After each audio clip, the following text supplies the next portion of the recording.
What's up guys, we are here at the KF1 circuit.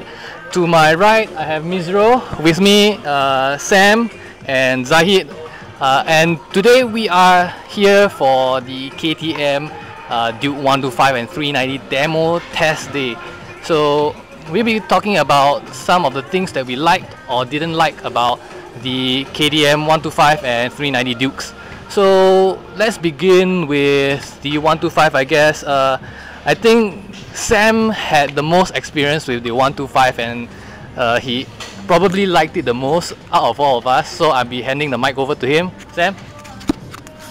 Okay, if you guys are worried about the 125 being a slow as compared to 200, you don't have to worry about that because the throttle, the torque on the bike, it's pretty good. It's almost exactly the same as the 200, but I'm not too sure about the top speed because this is a small circuit.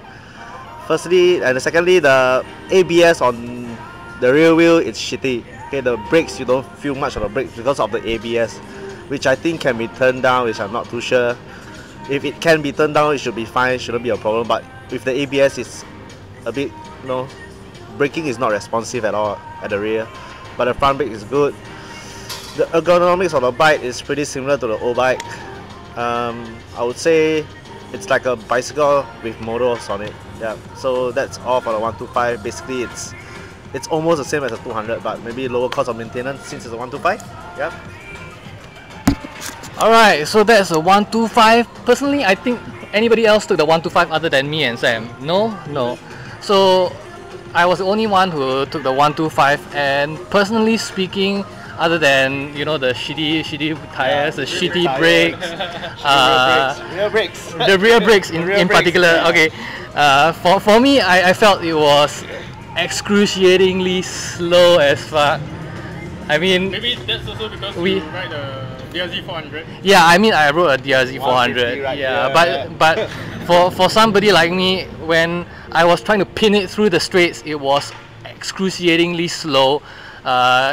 By the time you are on your 80 km/h mark, you have probably been taken over by almost everybody on the track.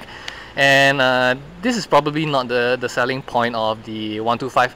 Another thing about the 125 is that its foot pegs are a lot lower, so cornering is gonna get you scraping your foot pegs very easily. Yeah, you're gonna scrape your foot pegs definitely.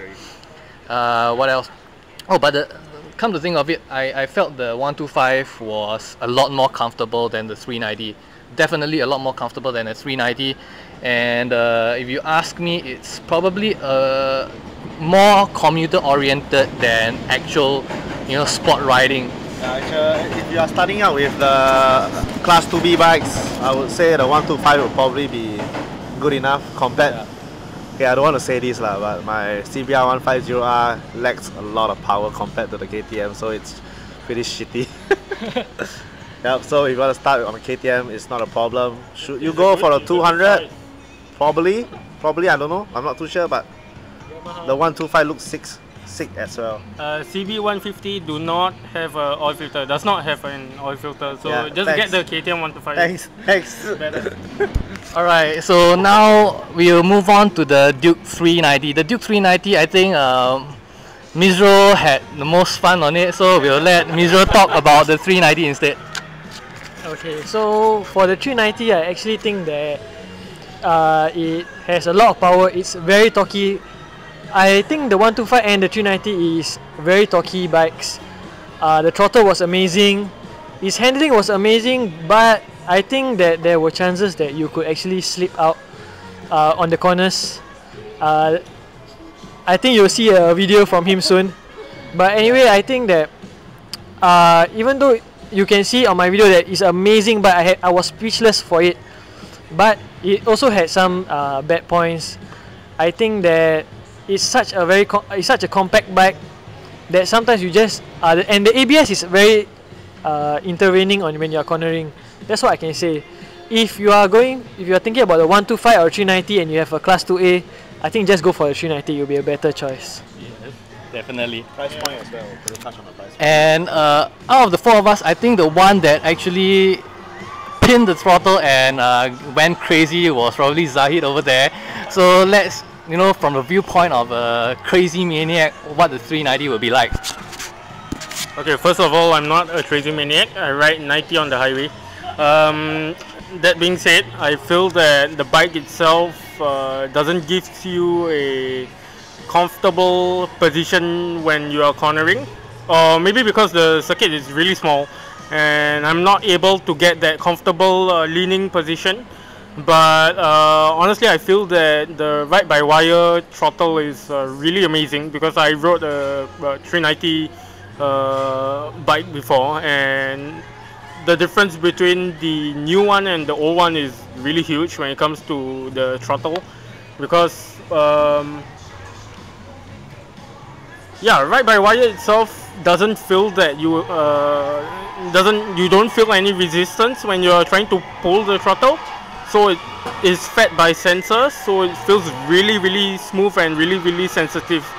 And one thing about the 390 that I can say is that the front brakes are really nice, knowing that they have a very large disc brake diameter. And I think if you really want to go for the 390 to ride it aggressively, you definitely can, because in corners it's doing pretty well. I think the only reason why that some of us might have slight fishtail and all that is because maybe the tires were not meant for track usage, because the bikes that were given to us were already stock and there's no modifications done to the bike, because also we are riding on a go-kart track as compared to a riding track. So yeah, 390 for the Duke 2017 is really amazing. Alright, so having said that about the 125 and 390 Duke, so I'm gonna lay down the prices of the 125 and 390, and I think this is probably the most important consideration for the guys, most of you guys out there. So the 125 is gonna be $10,000 machine price without the COE, nothing else. 390 will be 12,000 bucks. Now the problem is that for the 12,000 on a 390, what you're getting is a very good bike, throttle by wire, very good ABS, and what else? Adjustables for the clutch and yeah, and a slipper clutch as well. All right. On the 125, you are only saving $2,000 less for a woefully underperforming bike that does not have the slipper clutch and the throttle by wire. So the choice is pretty obvious there, and I would say if you were a 2B only rider, you might want to pass on the 125 unless you really want that bike. I think they could consider getting the old Duke 200. Yeah, you could consider getting the old Duke 200 instead. But if you are in the 2A category and you are looking for a 2A bike and you are a fan of KTM, you just get the Duke 390. The Duke 390 is a very solid bike for its price. I mean, it may be a bit pricey than its competitors, but it's still a solid bike that you are paying, you know, every single cent that is worth that price tag for.